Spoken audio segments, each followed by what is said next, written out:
네. 음. 또 녹화를 시작하니까는 또 잡설은 또 생략하고 또 본론만 말하려고 하니까 쉽지가 않네요. 자, 지난주에 말씀드린 것처럼 이제 성도들이 예수님이 십자가에 못 박혀 죽으시고 난 다음에 막 흩어지려고 하다가 각자 자기 고향 갈릴리 같은 자기 고향으로 가려고 하다가 부활하신 예수님이 다시 다 불러 모아가지고 이제 다락방에 다 한 군데 모아가지고 예수님이 짠하고 나타나가 40일 동안 다시 이제 최후의 이제 마지막 교육을 시킨 것이 하나님 나라에 대한 교육을 시키고 이제 40일째 이제 성천을 하셨다 이거죠. 그리고도 예수님이 성천하시면서 마지막 남긴 부탁이 흩어지지 말고 여기 계속 있어라. 여기 계속 있고 성령이 내릴 때까지 기다리고 있어라. 예수님이 성천하고 나서 이제 10일 동안 예수님도 못 보고 이제 성령의 능력도 임하기 이전에 열흘간 공백이 있죠. 물론 그 공백 기간 동안에 이제 마띠아도 뽑고 뭐 이렇게 했죠.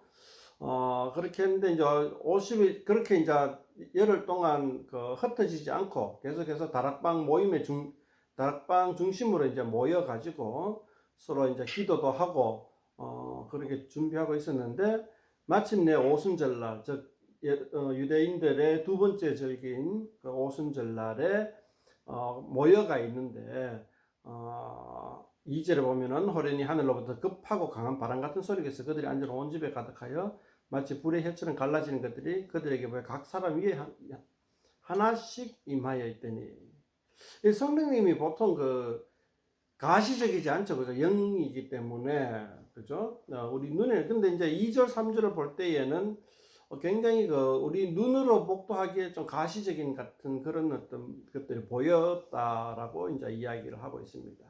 물론 그 이유는 이제 각자가 서로 이제 뭐라 할까 어떤 간결한 경험을 하기 위한 하나님의 쇼일 수도 있겠죠, 그죠?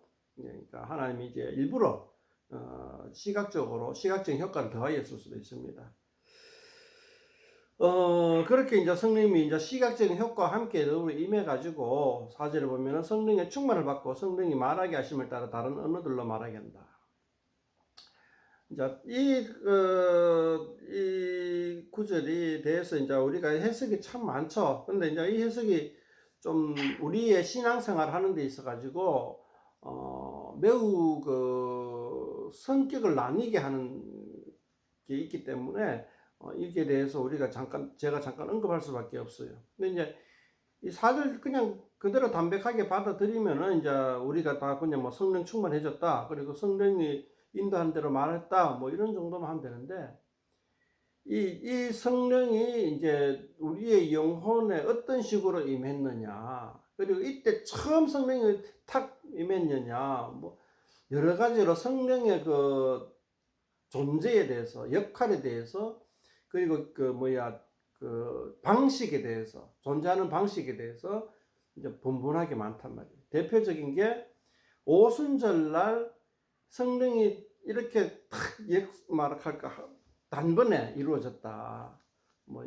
그게 단번에 하는 게 무슨 의미가 있는지 모르지만 아니면 그 전부터 이미 성령님 오셨는데 그날만 유독 좀 센세이션한 것을 일으켰다. 이렇게 이제 하고 그 다음에 특히 뒤에 가면 방언이 나오는데 다음에부터는 이런 역사가 전혀 없다. 이렇게 이제 극단적으로 얘기하는 사람들도 있고 다양하게 성령의 작용하는 방식에 대해서 이야기하는 사람이 많아요. 근데 이제 저는 그래요. 그런 다양한 어떤 성령의 작용하는 방식에 대해서 분분하게 설명할 것이 아니고 그냥 성경에서 표현하고 있는 그대로만 우리가 이해하고 모르는 건 모른다라고 넘어가면 좋을 것 같아요. 역시 오늘 뒤에 방언 얘기 나오겠지만 오늘날도 성령의 능력이 역사한다 안 한다. 성령의 능력이 역사하면 역사하는 거고 안 하면 안 하는 거고 그냥 그대로 있으면 됩니다. 우리가 극단적으로 이제는 성령의 능력의 역사가 이제는 더 이상 없다라고 단언할 필요도 없고 성령의 능력의 역사는 오늘날에도 지속적으로 유지된다라고 단언할 필요도 없어요. 케이스 바이 케이스고 하나님이 하시고 싶으면 하시고 안 하고 싶으면 안 하시는 것이니까 근데 이제 저의 경험상 성령의 능력으로는 여전히 하나님이 하시고자 하면 하신다 하는 입장입니다. 자, 네, 이제 5절부터 한번 보면은 이제 성령에 임하니까 4절에 보면 있죠. 성령에 임하니까 다른 언어들로 말하기 시작한다. 이제 이게 방언인데 이 다른 언어라 하는 건 무슨 말이냐 하면은 어느 한 민족의 말이라는 거죠. 지구상에 존재하는 어느 한 민족의 말이라는 거죠. 뒤에 가면 나옵니다. 그래서 6절에 보면 이 소리가 나면 큰 무리가 모여 각각 자기의 방언으로 제자들이 말하는 것을 듣고 소동했다. 자, 오순절 날에도 마찬가지 유대인들이 예루살렘으로 모이는 절기라 그랬잖아요. 1년에 3번 유대인들은 예루살렘을 방문해야 돼요. 그죠? 그 이슬람 사람들도 그렇잖아요. 그 무슨 기간? 라마다 기간에 예루살렘에 모이잖아요. 이슬람 사람들은. 뭐 유대교도 마찬가지로 1년에 3번 예루살렘 성전에 모여야 돼요. 이제 그걸 성지순례라 하기도 하고 요즘 사람들은 그러는데 오순절에도 마찬가지로 유대인들이 모였다는 거죠. 근데 이제 유대인들이 모였다 해가지고 오늘날 그 팔레스틴 조그만 좁은 지역에서 사는 사람들이 모인 게 아니라 이 당시에는 그 유대인들이 로마 제국 전체에 흩어져 있어요. 심지어는 뭐 저쪽 뒤에 가면은 모르겠는데 저쪽까지 갔죠. 뭐 아라비아 쪽에도 갔고 뭐 저쪽에 무슨 국? 파르시아? 파르티아에도 갔고 뭐 저 위로도 갔고 뭐 로마 제국 영역 밖으로도 영향을 미쳤어요. 유대인들이 굉장히 많이 흩어져 살았다는 거죠. 많이 흩어져 살았는데 그것에서도 아주 멀리 있는 사람들도 경건해가지고 예루살렘으로 1년에 3번 꾸역꾸역 모이는 사람들이 있었단 말이죠. 물론 그 6월절날 모이가 집에 안 가고 50일날 뗀단하게 버티고 기다리고 있었던 사람들도 있겠죠.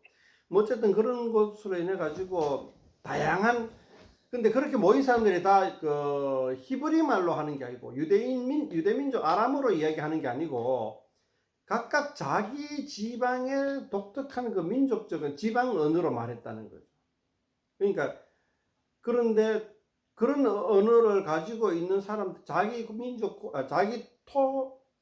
자기 그 사는 지방의 고유의 언어를 가지고 있는 사람들이 예루살렘에 다 순례하러 와가지고 다 모여 있는데 그때에 마가다락방에 모이는 제자들이 성령을 받고 나가서 예수님을 증언하는데 그곳 사람들의 말로 하는 거예요. 그러니까 그곳이 어디냐 하면은 9절에 나옵니다. 9절에 바데인가 메데인가 엘람인가 메소포타미아 유대와 갑바도기와 본도와 아시아 부르기아, 이거 보면은 당시에 이 사도행전 마가가 기록했잖아요. 마가가 알고 있는 거의 모든 지역을 다 망라했는 거예요. 로마 제국을 벗어나요. 거의 파르티아 제국하고 오늘 알 수 있는 그 파르티아 제국 말고 저 위로 또 뭐가 있었지? 저 북쪽 지방으로. 로마 북쪽 게르만족 사는 거. 그거는 무슨 제국이라 그러나? 그냥 부족. 뭐 하여튼 그쪽 저 북쪽 지방, 그리고 남쪽으로는 아라비아까지 막 이런 어떤 그 다양한 그 이야기를 합니다. 그러니까 그 많은 사람들이 모여가지고 다 자기 지방 언어로 듣게 되는 거예요. 8절에 보면 우리가 각 사람이 난 곳 방언으로 듣게 되는 것이 어찌 됨이냐 하는데, 오늘날 방언이라 하는 통칭 말하는 방언이라 하는 거하고 좀 다르죠. 오늘날 교회에서 말하는 통칭 방언은 어느 한 지구상의 민족의 말이 아니라 어느 민족의 말도 아니에요. 그래서 이거는 이제 우리가 보통 기도할 때 말하는 방언, 이거는 인간으로서는, 인간의 능력으로서는 알아들을 수 없는 말, 그냥 천사와 하나님만이 알 수 있는 그런 언어다, 이렇게 이제 우리는 이야기를 하고 있죠. 방언이라 하는 것이. 근데 지금 바로 성경에서 읽히고 있는 언어는 지구상의 언어예요. 지구상의 한 지방의 언어라는 거죠. 그래서 이것 때문에 또 뭐 방언을 부정하는 사람들도 신학자들도 많아요. 원래 방언이라 하는 거는 그런 게 아니다. 하나님은 알아들을 수 있는 말이 아니다. 지구상의 한 민족의 말이다. 그러므로 오늘날 방언이라 하는 것들은 다 좀 이래 뻥이다. 자기 착각이다. 이렇게 말하는 신학자들도 있어요. 근데 이제 저도 좀 그런 거를 경험해 본 사람으로서 일리가 있지만은 우리가 꼭 그렇게 이해할 필요는 없다. 그러니까 모른다는 거죠. 이게 어느 지구상의 한 민족의 말인지 제 입에서 나온 나도 못 알아듣는 말이 아니면은 지구상의 언어가 아닌 천사와 하나님만이 알아들을 수 있는 말인지 그거는 모른다 라고 표현할 수밖에 없겠어요. 그 다음에 이제 그러니까 그 말을 듣는 사람들이 이제 신기해 하잖아요. 어떻게 갈릴리 사람들이 120명의 대부분 갈릴리 사람들이잖아요. 예루살렘보다 약간 위에 있는 지방 갈릴리 사람들이 어찌 온 저 끝에서 왔는 그런 우리 언어로 들리냐? 우리 언어를 어떻게 말할 수 있느냐? 그렇게 이제 당황하고 놀라고 그러는데 또 어떤 사람들은 저 사람들이 술 취했다 이렇게 얘기하는 거예요.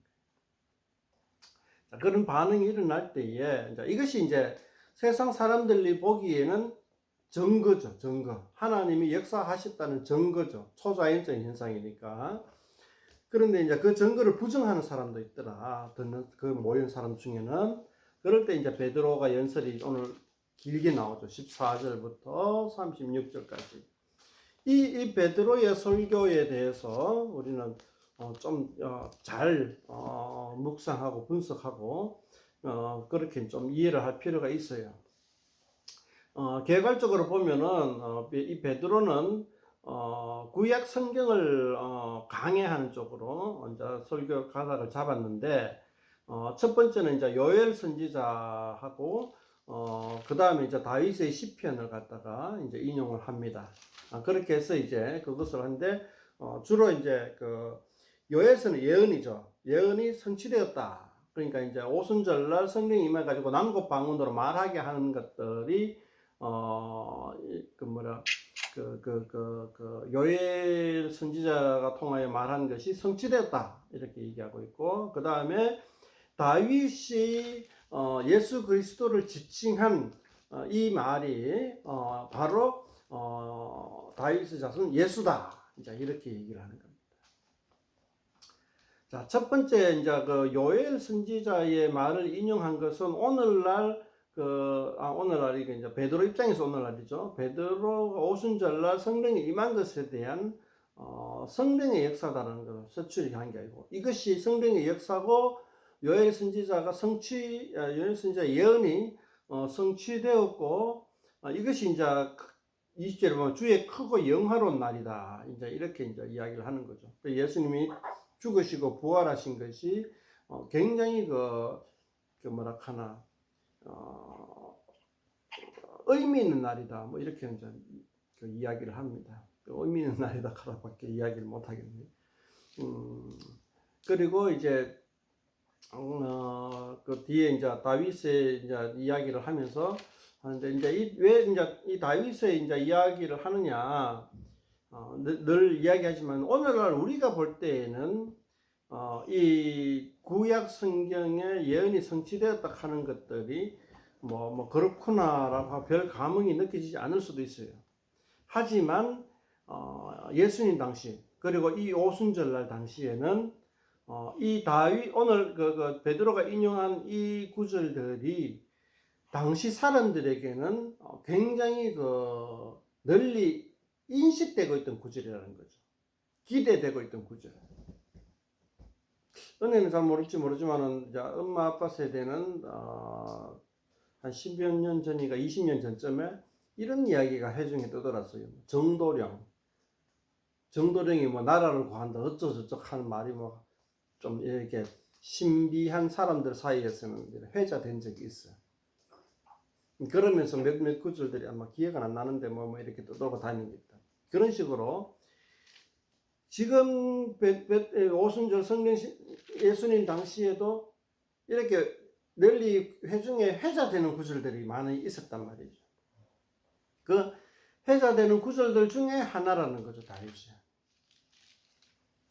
그러니까 누가복음에도 나왔죠. 예수님이 이렇게 말했잖아요. 다윗이 왜 자기의 손자 이제 후손에게 주라고 얘기했느냐. 그렇게 했을 때, 이제 그렇게 질문했을 때 바리새인들이 대답을 못했다라는 구절이 나오죠. 기억이 나는지 모르겠는데, 그하고 똑같은 거죠, 그죠? 네. 이제 다윗이 예고한 그 메시아, 그걸 이제 당시 사람들은 많이 기대하고 있었고, 그 구절들을 갖다가 마음속에 늘 담고 있었던데, 그것에 대해서 명확하게 그 구절이 바로 예수님을 지칭한 것이다. 예수님의 죽음과 부활을 이야기한 것이다라고 명확하게 얘기를 해줍니다.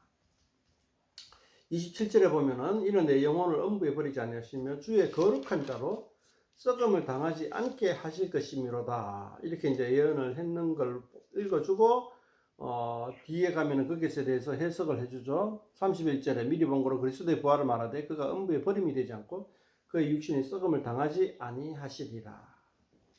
그 다윗이 언급한 그 메시아가 썩음을 당하지 않게 하실 것이다, 하나님이. 이것은 바로 부활을 얘기한 것이고, 그 부활은 예수님이 와서 성취되었다.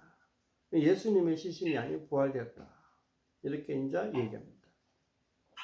그러니까 예수님의 부활을 그냥 단순히 증언하는 것에 그치는 것이 아니고, 그 부활에 대한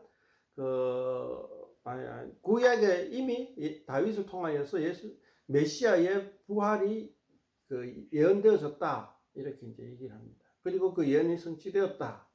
이렇게 얘기하는 겁니다. 단순히 그냥 부활했다라고 하는 것보다 더 강력한 메시지죠. 이 부활이 너희들이 알고 있는 바, 너희들이 머릿속에 맨맨 돌고 있는 그 구절, 그 다윗의 그 예언이 성취되었다. 이렇게 예수님이 와서 성취되었다. 32절에 또 굉장히 강력한 거죠. 이 예수를 하나님이 살리신지라 우리가 다 이 일의 정인이로다. 누차 얘기했잖아요. 이 사도들은 첫 번째가 이제 예수님으로부터 직접 가르침을 받고 죽음과 부활을 목도한 사람이라 된다는 거. 그러니까 이 120명이 다 부활에 대한 정인이라는 거죠. 첫 번째 이제 이 사도들과 예수님을 믿는 그 예수 공동체가 역할이 바로 예수님의 부활을 증언하는 거였어요. 그리고 그 부활의 의미, 부활함으로써 메시아가 되었다는 거죠.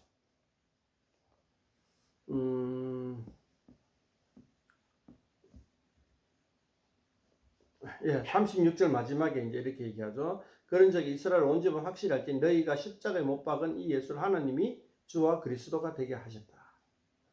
그 이제 예수님이 다윗이 말한 그 예언을 성취함으로써 하나님이 예수님을 메시아가 된다는 것을 증언하는 게 아니고 이제 확증했다 그런 거죠. 그렇게 했다는 겁니다. 이 36절 9절 때문인지는 모르겠어요. 어떤 신학자들이 이렇게 얘기를 합니다. 예수님은 평범한 사람인데 이런 일을 감당함으로써 메시아가 되었었다. 원래는 메시아가 아니었는데 메시아의 역할을 함으로써 메시아로 등극하게 되었다. 뭐 이렇게 이제 얘기를 하는 건데, 그건 이제 아주 일부 신학자들의 좀 빗나간 신학자들의 의견이고, 정통 신학자들은 예수님은 태초부터 메시아였다. 이 우주를 창조할 때 하나님과 함께 이 우주를 창조했다. 아마 요한복음에 나오죠. 이제 우리를 구원하기 위해서 이 세상에 나타나셨다. 죽으시고 부활하셨다. 죽으시고 부활하신 것을 이 하나님이 주도하셨고 우리 사도들 통하여서 보여주셨고 이렇게 이제 우리는 이해를 합니다. 다시 한번 더 요약하면은 오순절날 성령 임해가지고 난고 방언으로 다 얘기하게 되고 사람들이 거기에 대해서 의문을 가지고 놀라고 나름대로 각자 판단을 하니까 베드로가 그것에 대한 정확한 그 이해를 시켜주고 난고 방언으로 이야기하게 된 현상을, 그 다음 두 번째는 이 예수님의 죽음과 부활에 대해서 의미를 이야기해주고 우리가 다 정인이다라고 이제 이야기를 합니다. 그렇게 이제 하니까 뒤에 오늘 뒤에 안 읽었는데 굉장히 많은 사람들이 인정을 하게 되고 같이 그 무리에 들어오게 되는 겁니다. 그렇게 해서 이제 교회가 태동하게 되는 거죠. 교회 태동의 이제 가장 그것은 이제 예수님의 죽음과 부활에 대한 정언이죠. 오늘은 뭐 제가 많이 준비를 못하고 엄청 피곤해가지고 틈틈이 또 읽지도 못했네요. 질문 있으면 질문하시고 하실 말씀 있으면 하실 말씀, 제가 또 까먹고 안 한 거 있으면 이야기를 좀 하시고 하면 좋겠습니다. 오늘은 정진이가 안 짜고 말똥말똥하네. 일이 있는 것 같고. 그래 그렇구나.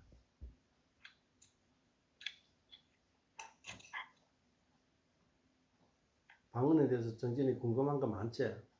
몇 살 때 처음으로 했어요. 아마 한 22살 군대 있을 때 있을 거예요. 한 22, 3살쯤 될 거다. 오, 신기하다. 해석 누가 해주셨는지. 아니? 뭐만 하는지 몰라요? 그렇지. 방언 통역의 은사를 가진 사람도 있대. 그러니까 그러니까 방언을 다른 사람이 방언을 하면 자기가 통역을 해주는 거야. 신기하다. 방언 배우고 찬송 한 적 있나요? 믿음이 붙으면 찬송이지. 근데